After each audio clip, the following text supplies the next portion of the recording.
केवल इंग्लिश बोलना ही दोस्तों काफ़ी नहीं है। इंग्लिश को सही बोलने के लिए हम लोग को ग्रामर का नॉलेज होना बहुत ही ज़रूरी है। तो दोस्तों आज के वीडियो में हम लोग देखेंगे यूज ऑफ डू और डज। तो डू और डज का यूज करना सीखेंगे। तो चलिए शुरू करते हैं। सबसे पहले दोस्तों डू और डज का कहाँ यूज करते हैं। अब दोस्तों मैं आप लोगों को बता रहा हूँ कि धीरे धीरे मैं आपको ग्रामर का भी कुछ पोर्शन को कंप्लीट करते चलूंगा, बताते चलूंगा, जिससे आपको इंग्लिश बोलने में परेशानी ना हो। आप इंग्लिश बोलना तो शुरू कर दीजिएगा, लेकिन आप अगर गलत बोल रहे हैं तो वहां भी आप करेक्शन करना धीरे धीरे शुरू कीजिएगा। तो यहाँ पे देख लेते हैं डू और डज का इस्तेमाल। दोस्तों एक वीडियो पहले में मैं आप लोगों को इज एम आर का यूज बताया था, जो कि टू बी वर्ब होता है के बारे में बात किया था। तो आज हम लोग डू और डज के बारे में बात करेंगे। तो दोस्तों डू और डज का इस्तेमाल कहाँ होता है। डू का इस्तेमाल होता है दोस्तों यू वी प्लूरल के साथ, और डज का इस्तेमाल होता है ही सी कोई एक नाम के साथ। अब दोस्तों मैं आप लोगों को बताऊंगा कि ये हम लोग अब लोग टेंस में एंट्री कर चुके हैं। तो सबसे पहले दोस्तों डू और डज हम लोग सिंपल प्रेजेंट टेंस के साथ यूज करते हैं। तो यहाँ पे जैसे कुछ सेंटेंसेस होते हैं, जैसे मैं पढ़ता हूँ, वह पढ़ता है। यहाँ पे मैं आप लोगों को लिख के बता देता हूँ। यहाँ पे जैसे सेंटेंसेस हो गया, मैं पढ़ता हूँ, वह पढ़ता है। तो दोस्तों ये सेंटेंसेस, इसका कैसे हम लोग दोस्तों बनाएंगे, इसको कैसे बोलेंगे। मैं पढ़ता हूं तो इसको हम लोग बनाएंगे दोस्तों आई रीड, और वह पढ़ता है का क्या बनाएंगे ही रीड्स। अब तो दोस्तों ये हो गया सिंपल सेंटेंस। अगर हम लोग इसी को अगर निगेटिव बना देते हैं, जैसे वह नहीं पढ़ता है, मैं यहां पे लिख देता हूं नहीं पढ़ता हूं, वह नहीं पढ़ता है। तो दोस्तों अब ये सेंटेंसेस को हम लोग कैसे बनाएंगे, इसको बनाएंगे जैसे मैं नहीं पढ़ता हूं, तो आई हो गया।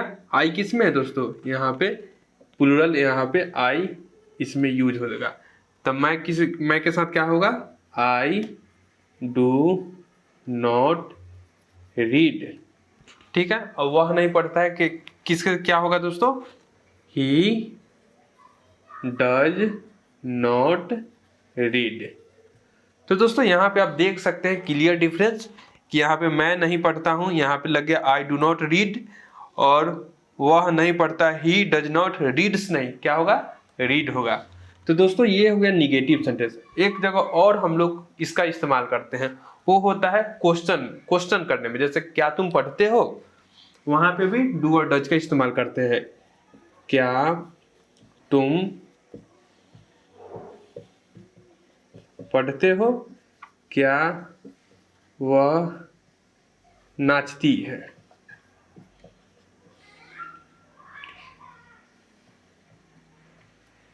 दोस्तों ये जो सेंटेंसेस है, इसका इस्तेमाल हम लोग जब करते हैं तो इसका हम लोग कैसे बनाते हैं। तो क्या तुम पढ़ते हो, इसका हम लोग कैसे बनाएंगे।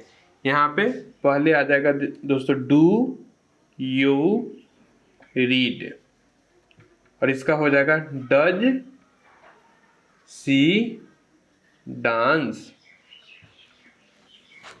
तो दोस्तों हम लोग देख सकते हैं यहाँ पे क्लियर डिफरेंस कि डू और डज का इस्तेमाल कहाँ करना है।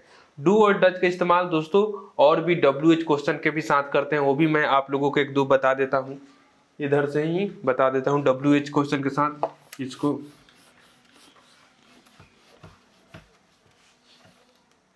WH क्वेश्चन का मतलब होता है दोस्तों जो W और H से क्वेश्चन स्टार्ट होता है। जैसे तुम कहाँ पढ़ते हो, तुम क्या करते हो, जैसे तुम क्या करते हो।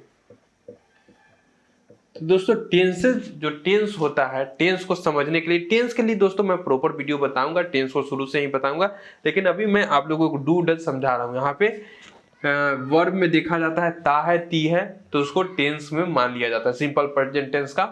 तो तुम क्या करते हो ये हो गया।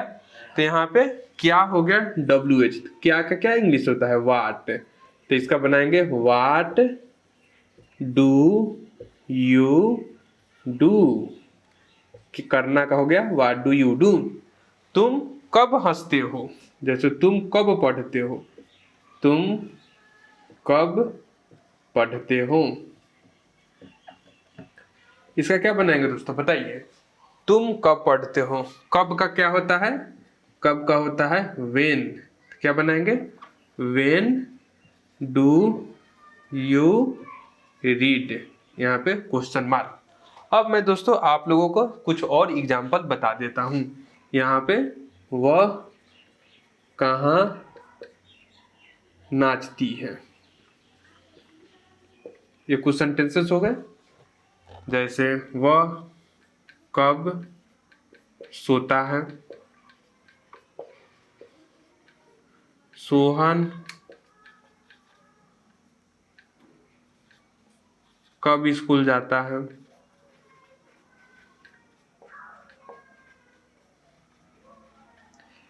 ये कुछ सेंटेंसेस दोस्तों आपके सामने मैं लिख दिया।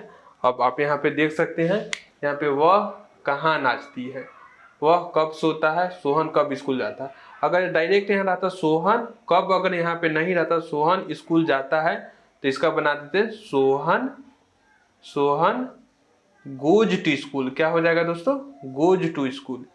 लेकिन यहीं पे अगर W कब लग गया तो कैसे बनेगा दोस्तों, कब का हो जाएगा when does Sohan go to school, क्या बनाएंगे when does Sohan go to school.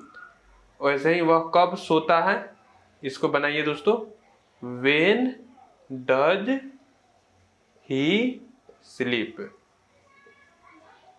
वह कहाँ नाचती है, कहाँ का क्या होता है, कहाँ का होता है वेयर डज शी डांस। तो दोस्तों आप अब देख के समझ सकते हैं डू और डज का इस्तेमाल कहाँ करते हैं। डू और डज का इस्तेमाल दोस्तों करते हैं सिंपल प्रेजेंट के निगेटिव सेंटेंस में, और उसी के साथ हम लोग क्वेश्चन जो भी क्वेश्चन करते हैं सिंपल प्रेजेंट टेंस में, और उसी के साथ WH क्वेश्चन में डू और डज का इस्तेमाल करते हैं। तो दोस्तों इससे आपको एक बेसिक आइडिया मिला होगा, आप इस टाइप का कुछ सेंटेंसेस का प्रैक्टिस कर सकते हैं। तो फिर मिलते हैं दोस्तों आपको नेक्स्ट वीडियो में, तब तक के लिए जय हिंद, नमस्कार।